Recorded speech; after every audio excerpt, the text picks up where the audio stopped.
Retro is all the rage these days. You only need to head over to eBay and look at your favorite classic cartridges of yesteryear to understand that living your childhood dreams, once again, isn't for those who are cash-strapped. The demand for a dose of gaming's most legendary adventures has been strong in recent years, and game makers have caught on. Dragon Gaiden Rise of the Dragons is just one of a multitude of side-scrolling beat-em-up throwbacks that have hit modern platforms.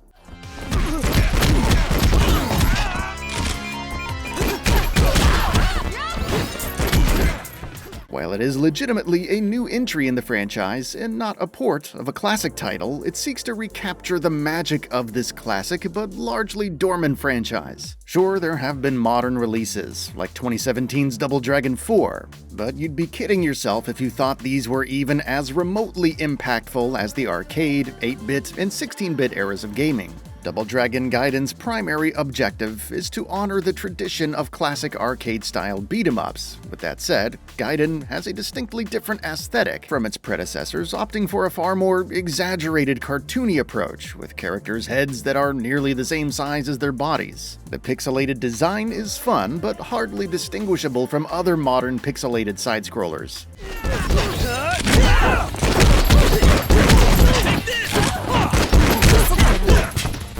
Truthfully, fans may feel that this is visually all too familiar, with games like Scott Pilgrim and River City Girls that actually do it much better. As a result, Gaiden's art style feels remarkably bland. It's not horrible, but it certainly isn't memorable. With that said, the onus is on the gameplay to truly elevate this title in the eyes of genre fans. Gaiden focuses on a more youthful version of the franchise duo, Billy and Jimmy Lee. These two fighters alongside their law enforcement friend Marion. Their mentor, Uncle Matten, and a host of unlockable characters are tasked by the mayor with quelling the threat of 4 deadly gangs on the streets of a post-apocalyptic 1990s version of New York City. You can tackle any of these 4 missions in whichever order you choose. You're able to select 2 characters that you can switch out via a tag team system during your adventures. This tag team operation enables you to manage your health. While your life bar depletes, there's a blue shade within the life bar that shows you how much life your character can recover if he or she is tagged out of the fight and rests. This is a pretty neat mechanic that encourages you to switch between 2 characters. Each character has their own distinctive movesets, stats, and special abilities, so this method of play encourages players to shake things up as they move through each mission.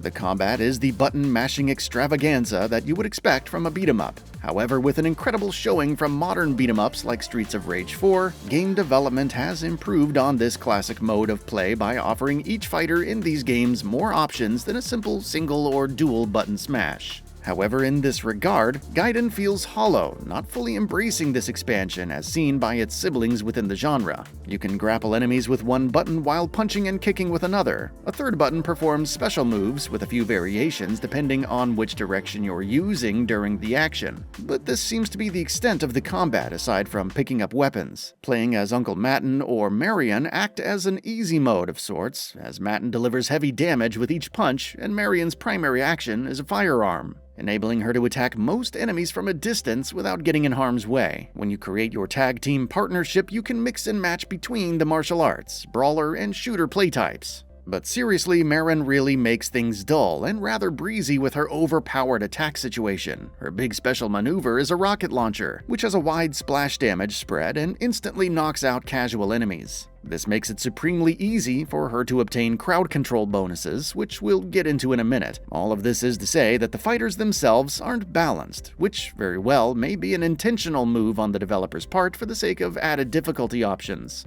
The highlight of Gaiden is playing co-op with a friend. I played the entirety of the campaign with my son, and often we found opportunities for our attack strategies to complement one another. For instance, I previously discussed the crowd control boost. You receive a bonus health item every time you take out 3 or more enemies with one special attack. The more enemies you take out, the better the health item is. When we were in need of health, one of us could switch to Marion and blast a group of enemies with the rocket launcher to obtain the health boosts we needed. As you progress through levels, you earn money that you can either spend on stat or attack boosts at the end of a mission or save to buy a revive if you die. Here, there are opportunities for you to pool the money together and buy the boosts your co-op team needs the most. For every bright spot in Gaiden, however, a misstep exists. Often I found the character's movement speed slow and clunky. Of course, genre fans might argue that this is the case with many beat-em-ups. However, it felt like a true hindrance here. Sometimes I would miss a jump and fall off of a ledge, losing precious health, thanks to an awkward movement speed or what felt like a disconnect between my visual judgment of where the edge of a platform is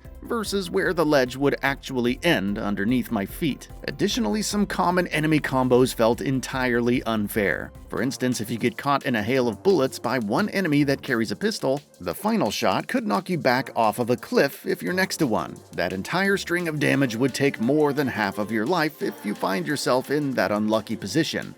At the end of the day, Double Dragon Gaiden Rise of the Dragons does what it sets out to do: provide a capable couch co-op beat-em-up for fans of the classic NES and SNES titles within the franchise. Unfortunately for Gaiden, it exists in a world where we have Fight and Rage, River City Girls, and Streets of Rage 4, and while most beat-em-ups are rather short, Gaiden manages to be the shortest one yet. However, there is a certain replay appeal available here, as the boss characters and difficulty circumstances in each of the 4 gangs' territories change depending on the order in which you tackle them. While there is certainly fun to be had here, especially if you have a friend to enjoy co-op with, Gaiden is neither the best nor the worst experience you can find in the genre. That's all for now. If you enjoy what you saw, please hit the like button. And if you're new to the channel, now is a great time to subscribe. We upload brand new videos every single day. After subscribing, don't forget to enable all notifications by clicking the bell icon. Thanks for watching this video, and we'll see you next time, right here on Gaming Bolt.